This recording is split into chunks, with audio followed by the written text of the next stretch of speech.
Hello friends, ఈరోజు మనం ఎక్సెల్లో 5 important shortcuts గురించి నేర్చుకుందాం. సో ఇవి మనకి డైలీ వర్క్లో చాలా యూజ్ అవుతాయి. ఈ 5 ఇంపార్టెంట్ షార్ట్కట్స్ యూజ్ చేసి మీరు వర్క్ని చాలా సింపుల్గా చేయొచ్చు అనమాట. సో ఫస్ట్ షార్ట్కట్ వచ్చేసి, మీకు డేటా అనేది ఇలా ఉంది అనుకోండి. మీకు ఒక పెద్ద టేబుల్ ఉంది, దాంట్లో ఒక 10 to 20 కాలమ్స్ ఉన్నాయి. మనకి కాలమ్స్ ఫిట్టింగ్ అనేది కరెక్ట్గా లేదనుకోండి. సో దాన్ని మనం ఆటో ఫిట్ చేయడానికి ప్రతి ఒక్క కాలమ్ని సెలెక్ట్ చేసుకొని డబుల్ క్లిక్ చేసి, లేదు అనుకుంటే కాలమ్ విడ్త్ అనేది మనం చేంజ్ చేసుకోవచ్చు. బట్ అలా కాకుండా మనం జస్ట్ ఒక సింపుల్ షార్ట్కట్తో మనం టెక్స్ట్ అన్నిటిని, అంటే మన కాలమ్స్ అన్నిటినీ ఒక ఆటో ఫిట్ మోడ్లోకి ఎలా తీసుకురావాలి అంటే, ఫస్ట్ మన టేబుల్ని సెలెక్ట్ చేసుకోండి. ఇక్కడ నేను టేబుల్ని సెలెక్ట్ చేసిన తర్వాత మన కీబోర్డ్లో Alt+O+C+A అనేది ప్రెస్ చేయండి. ఆటోమేటిక్గా మనకి కాలమ్ సైజ్ని, దాంట్లో ఉన్న డేటా సైజ్ బట్టి మనకి కాలమ్స్ అనేవి ఆటో ఫిట్ అవ్వడం జరుగుతుంది. సో మన సెకండ్ షార్ట్కట్ వచ్చేసి, మీరు ఫిల్టర్స్ అనేది ఎక్కువ యూజ్ చేస్తుంటారు కదా. మనకి డేటాలో ఏదైనా ఫిల్టర్ చేయాలి, ఏదైనా ప్రొడక్ట్ వాల్యూస్ని మనం తెలుసుకోవాలి.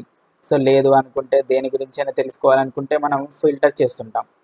సో దీనికి మనం మాన్యువల్గా చేయాలనుకుంటే డైరెక్ట్ మన ఫిల్టర్ అనేది ఆప్షన్ ఒకటి ఉంటుంది, అక్కడికి వెళ్ళేసి మనం ఫిల్టర్ చేసుకోవచ్చు.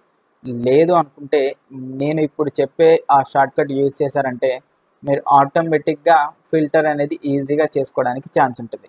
సో ఆ షార్ట్కట్ వచ్చేసి Ctrl+Shift+L అనేది మీకు ప్రెస్ చేయగానే ఆటోమేటిక్గా మన హెడర్స్కి ఫిల్టర్ అనేది అప్లై అవ్వడం జరుగుతుంది.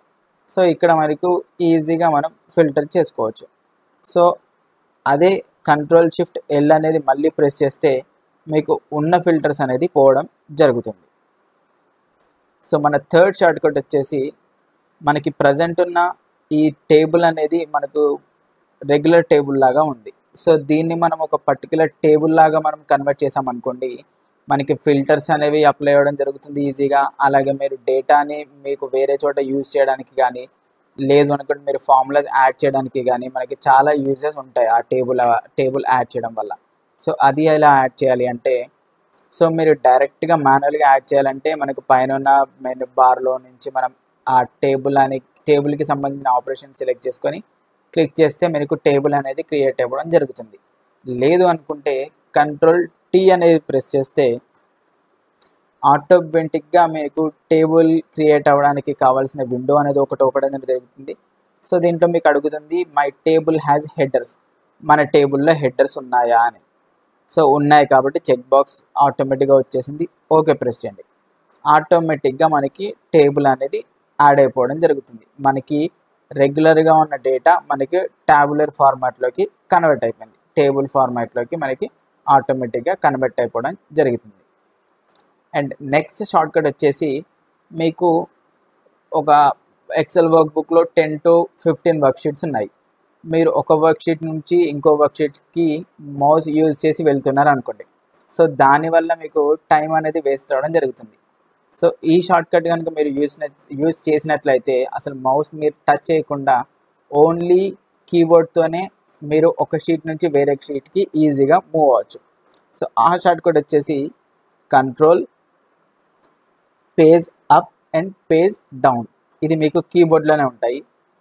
పేజ్ డౌన్ అని అంటే మీకు వర్క్షీట్స్ అనేవి కిందికి లోడ్ అవుతుంటాయి. మీకు పేజ్ అప్ అంటే మీకు పైకి అనేది జరగడం జరుగుతుంది. ఈ విధంగా మీరు page up and page down shortcuts అనేవి యూజ్ చేసి మీ వర్క్ బుక్లో ఉన్న వర్క్షీట్స్లోకి ఈజీగా వెళ్ళొచ్చు. నెక్స్ట్ షార్ట్కట్ వచ్చేసి, ఒక షీట్ని ఎలా ఈజీగా యాడ్ చేసుకోవాలో నేర్చుకుందాం. సో ఈ షార్ట్కట్ యూజ్ చేసి మీరు డైరెక్ట్ ఒక షీట్ని ఈజీగా యాడ్ చేసేసుకోవచ్చు. ఆ షార్ట్కట్ వచ్చేసి Shift+F11. జస్ట్ మీరు ప్రెస్ చేశారంటే ఒక కొత్త వర్క్ షీట్ అనేది యాడ్ అయిపోవడం జరుగుతుంది. మళ్ళీ ప్రెస్ చేసి చూపెడతా చూడండి, Shift+F11. సో ఇలా మీరు ఆటోమేటిక్గా కొత్త వర్క్ షీట్ అనేది యాడ్ చేసుకోవచ్చు. ఈ 5 షార్ట్కట్స్ యూజ్ చేసి మీరు వర్క్ అనేది చాలా సింపుల్గా చేసుకోవచ్చు. సో ఈ వీడియో కనుక మీకు నచ్చినట్లయితే లైక్ చేయండి, షేర్ చేయండి, కామెంట్ చేయండి. ఇంకా ఏదైనా షార్ట్కట్స్ మీకు తెలిసి ఉంటే నా కామెంట్ బాక్స్లో మెన్షన్ చేయండి. Thank you.